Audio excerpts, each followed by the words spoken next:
At the very beginning of our service, as we prepared for Kiddush to bless this day, Danny Duhan read for us the words, "On the seventh day, God finished the work that God had been doing, and God ceased on the seventh day and declared it holy."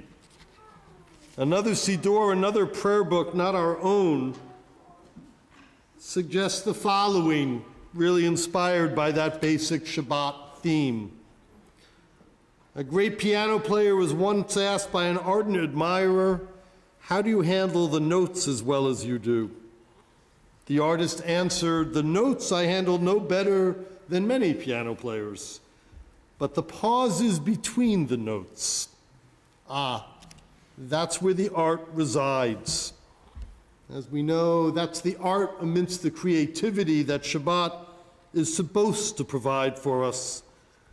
Anita Diamond, the contemporary writer, encouraged the following: "Choosing Shabbat is not one decision, but many. Choosing Shabbat makes a commitment to a weekly period of rest and peace. It means making a distinction between activities that are Shabbat-like from those that are work week-like. It means avoiding things that might violate a sense of ease and peace, and planning ways to enhance that feeling. Creation, pauses from creation, joy, moments of rest, these are, of course, key ingredients of Shabbat.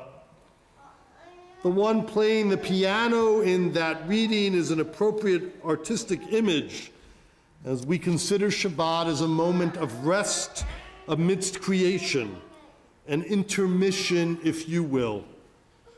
And everything I just said is a message that we have heard on many Shabbatot.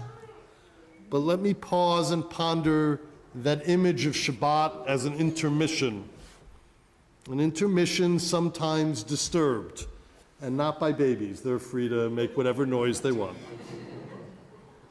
2 years ago, my mother was enjoying a Rossini opera at New York's Metropolitan Opera. I think I mentioned this 2 years ago as well. During intermission, another attendee sprinkled a powdery substance into the orchestra pit. Some of you may remember this. The room was cleared, the remainder of the opera was canceled, and that evening's later performance, a different Rossini opera, was also canceled. Law enforcement had to take time to figure out what was the substance, what had happened. Some of you may remember that it was an opera lover from Texas who had come to New York with the remains of another opera lover from Texas. My mother didn't think it was funny. And that substance was then dropped into the orchestra pit mid-show at intermission. Intermission seems to be more for some than just an opportunity for a break, to stretch your legs, to grab a drink, let's be honest today, to check your email, and hopefully the only moment you're checking your email at a performance. Intermission seems to be an invitation to act out one's own creativity. At the Met, while we may have smiled here, what was involved was an act of inappropriate public partial burial, a term I've never said before, actually. As many of you know, this week at the Hippodrome's presentation of Fiddler on the Roof, another inappropriate and jarring act took place during intermission. A man in the balcony rose, saluted, and shouted a Nazi salute and applied it then to our president. Not a restful intermission at all. Given the last month, I gather there was fear of attack, understandably, I would think.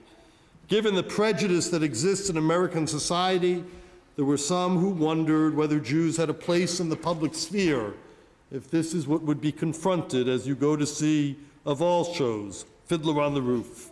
And some were just nervous. The news and the authorities to continue to try to unpack the event and the man's intent. Social media has provided samples of fear, anger, threats, and ponderings. And I understand the man is frankly trying to find a way to apologize, even as law enforcement tries to figure out exactly how deep this may go.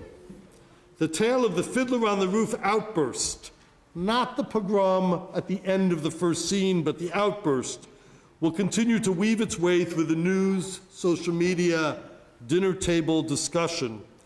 As we have been discussing anti-Semitism over this last month, inescapably and understandably, let us acknowledge that this ugly statement was not only an imposition of prejudice, but also a violation of intermission, a violation of a moment of rest in the midst of creation.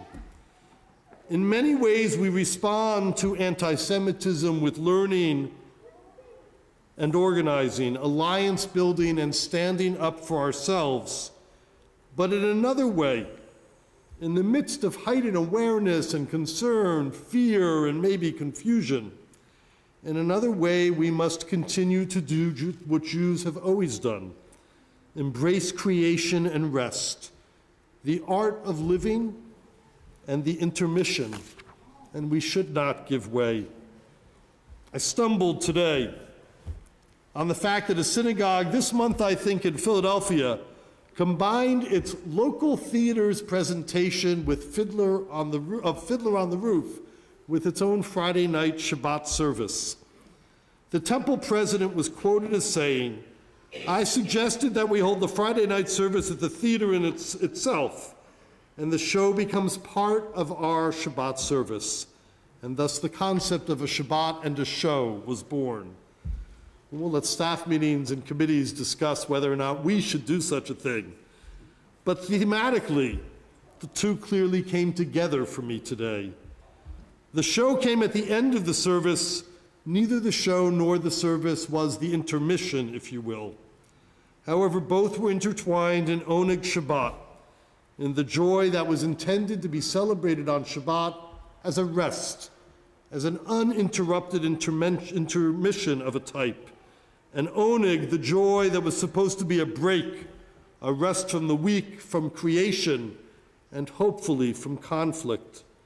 At other points, Shabbat is described as a chance to prepare to address the challenges of the world, to connect to community, to yearn for God. And all of that is true in the history of our people, certainly in the history of our congregation. However, the rest, the intermission of Shabbat, is supposed to be woven into all those sabbatical understandings. I don't pretend to state that what happened in Pittsburgh or what happened at the Hippodrome is merely explained with a plea for Shabbat. But we know that to have the strength to continue, we must recognize the place of the rest, the intermission within our service, our week, our world. Amen. We turn to page